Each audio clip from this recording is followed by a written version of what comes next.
이 튜토리얼에서는 DFT 계산을 통해 분자 시스템의 산해리 상수, 즉 pKa 값을 계산하는 제규어 pKa 패키지 모듈에 대해 알아보도록 하겠습니다.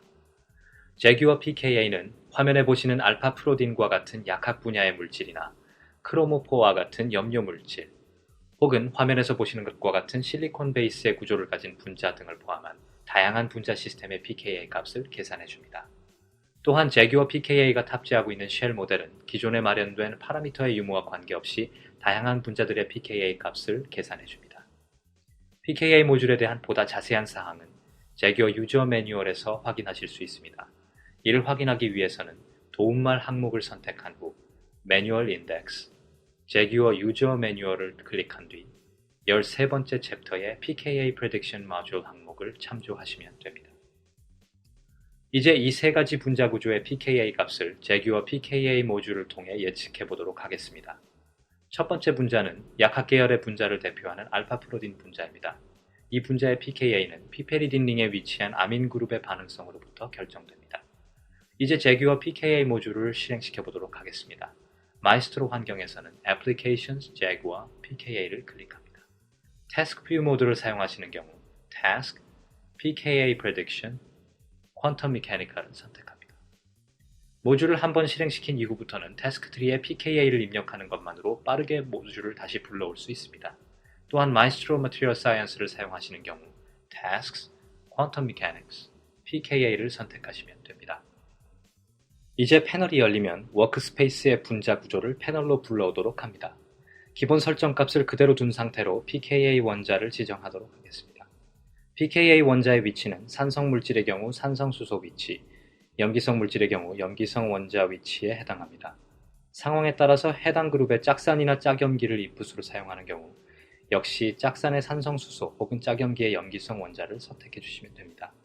알파 프로딘 분자의 경우 질소와 결합한 산성 수소를 pKa 원자로 지정하거나 혹은 이미 디프로토네이트 되어 있는 경우 이 위치의 질소를 pKa 원자로 지정할 수 있습니다. 두 경우 중 어느 쪽을 선택해도 같은 pKa 값을 얻게 됩니다. 다음으로 Perform Confirmation Searches 항목을 체크해 줍니다.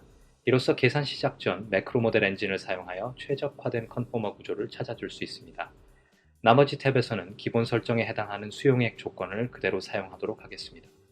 이에 보다 자세한 사항은 역시 제규어 매뉴얼에서 확인하실 수 있습니다. 이제 적절한 잡 네임을 설정해 준 후 실행 버튼을 눌러 계산을 시작하겠습니다. 총 계산 시간은 분자의 크기와 계산 옵션에 따라 약 몇 분에서 몇 시간까지 소요될 수 있습니다. 계산이 진행되는 동안 다른 분자들에 대해서도 같은 과정을 반복하여 pKa 모듈을 실행시켜 보도록 하겠습니다. 두 번째 예시인 크로모4 분자는 산성 그룹과 염기성 그룹을 동시에 갖고 있는 대표적인 예라고 할 수 있습니다. 메뉴의 2D 스케쳐를 이용하여 분자 구조를 펼쳐보면 왼쪽 수산화 그룹에는 디프로토네이트 될 수 있는 산성 수소가, 그리고 오른쪽에 위치한 링 구조에는 반대로 프로토네이트 될 수 있는 염기성 질소 원자가 위치하고 있는 것을 확인할 수 있습니다. 이와 같이 서로 다른 위치에 해당하는 각각의 pKa 값들을 예측하기 위해 해당 분자의 엔트리를 복제한 후 이름을 따로 지정하도록 하겠습니다. 이를 위해 엔트리 리스트에서 마우스 오른쪽 버튼을 클릭하고 Duplicate in Place를 선택합니다. 다시 엔트리를 클릭하여 새로운 이름을 지정해 주도록 하겠습니다. 여기에서는 간단하게 각각의 pKa 원자 위치를 덧붙여 두 엔트리를 구분하였습니다. 이제 다시 pKa 모듈을 열고 먼저 산성 수소가 자리하고 있는 위치를 pKa 원자로 지정한 후 역시 기본값 세팅 상태를 유지한 상태에서 적절한 잡 네임으로 수정하고 실행 버튼을 눌러줍니다. 다음으로 앞서 복제된 엔트리를 선택한 후 이번에는 염기성 질소를 pKa 원자로 지정하고 마찬가지로 실행해줍니다. 계산이 진행되는 동안 마지막으로 일반적인 유기물과는 다소 거리가 있는 실리콘 기반 분자의 pKa 계산을 통해 pKa 모듈의 범용성을 테스트해 보도록 하겠습니다. 마찬가지로 모듈을 열고 말단의 수소 원자 위치를 pKa 원자로 지정한 후 실행 버튼을 눌러줍니다. 계산이 완료되면 프로젝트 테이블 아이콘을 클릭하여 결과를 확인할 수 있습니다. 화면에서는 계산 결과와의 비교를 위해 실험에서 측정된 pKa 값들을 미리 입력해 놓았습니다. 이와 비교할 계산 결과들을 불러들이기 위해서 오른쪽에 Show Family를 클릭하고 Jaguar All을 선택하겠습니다.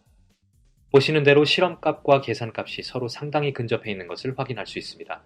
이와 같은 실험값과의 직접 비교를 통해 재규어 pKa 모듈의 높은 정확도를 가늠해 볼 수 있습니다. 첫 번째 예시였던 알파 프로딘 분자의 경우 예상 pKa 값인 8.6이 실험값인 8.7에 매우 근접한 것을 볼 수 있습니다. 또한 예측된 pKa 값을 통해 중성 수용액 상태 혹은 일반적인 체내 pH 상태에서 피페리딘 그룹의 3차 질소가 수소와 결합하고 있을 것을 예측할 수 있습니다. 두 번째 예시였던 크로모폴 분자의 경우 염기성 용액을 첨가하게 되면 계산된 pKa 값들에 따라 상대적으로 낮은 pKa 값을 갖고 있는 질소 원자가 상대적으로 높은 pKa 값을 가지고 있는 수소나 그룹보다 먼저 양성자를 내놓을 것이라는 사실을 예측할 수 있습니다. 마지막으로 실리콘 베이스 분자의 pKa 값 역시 실험값과 매우 가까운 것을 볼 수 있습니다. 이처럼 pKa 모듈을 사용하여 작용기 파라미터의 존재 유무와 관계없이 매우 정확한 pKa 값을 예측해낼 수 있습니다.